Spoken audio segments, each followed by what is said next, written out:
Sempozyum. Demedi ki Almanya niye böyle bir şey yaptı? Çünkü devlet eski Türkiye'ye dönüşü yok. Artık yeni Türkiye. Dolayısıyla bu ihraçların devam ettiği süreç. Eğer 15 Temmuz'da da başarı olsaydı sanıyorum ikinci bir Kerbela hadisesi. Çünkü burada hadise sadece yönetimi değiştirmek değil.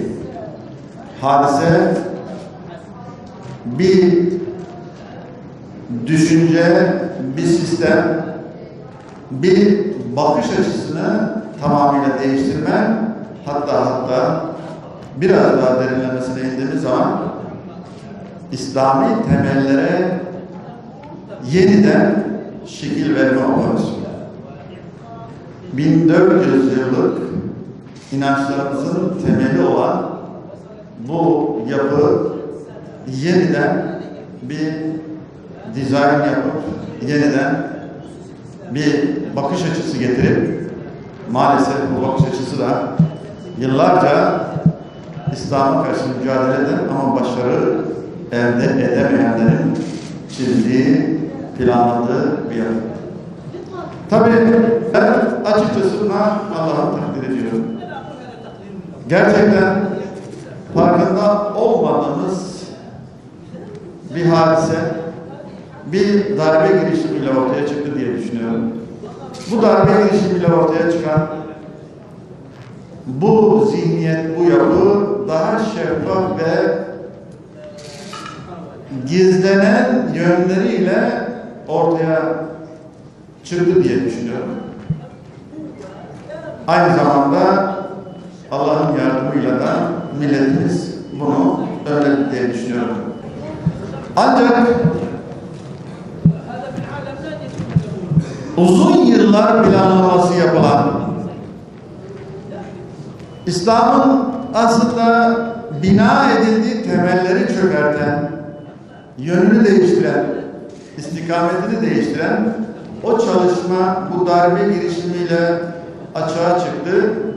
Bu açığa çıkan bu yapıyı da kamufle etmeye yönelik de çalışmalar.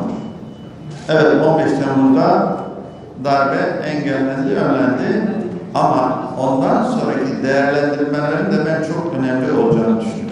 Aslında özüne indiğimiz zaman İslam'a müdahale, inançlarımıza müdahale olarak bakılırsa, o değerlendirilirse ben inanıyorum ki asıl başarıyı o zaman kazanacağız. Bir milletin toprağına, devletine sahip çıkma öyküsü olarak gururla hatırlanacak bir gece.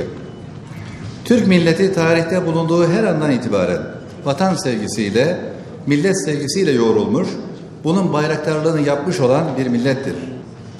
Fakat bu zorluğa rağmen milletimiz kanındaki asaletin gereği olarak bunu kısa sürede gece karanlığını öğrenip, algılayarak anlık bir refleksle ülkesine sahip çıkabilme üstünlüğünü göstermiştir.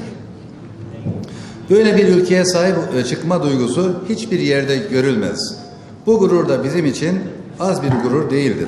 Tabii ikincisini düzenlediğimiz 15 Temmuz sempozyumu bizim için şu manada önemli. Şehitler verdik. Belki bu topraklarda hiçbir millete nasip olmayacak, seyyahların anlatmakla, şairlerin yazmakla, ressamların çizmekle anlatamayacağı, ifade edemeyeceği büyük bir kahramanlık destanı yazdı bu topraklar, bu millet. Dolayısıyla bu destansı duruşu bizlerin bir şekilde tarihe not düşme anlamında bunun filmini de, bunun kitabını da, bunun hakikaten bu manada artık malumunuz bir resimle birçok sayfanın anlatamayacağı her şey anlatılabiliyor. Dolayısıyla biz inşallah 15 Temmuz Derneği olarak bu ruhu hep dinamik tutmak, yaşatmak istiyoruz.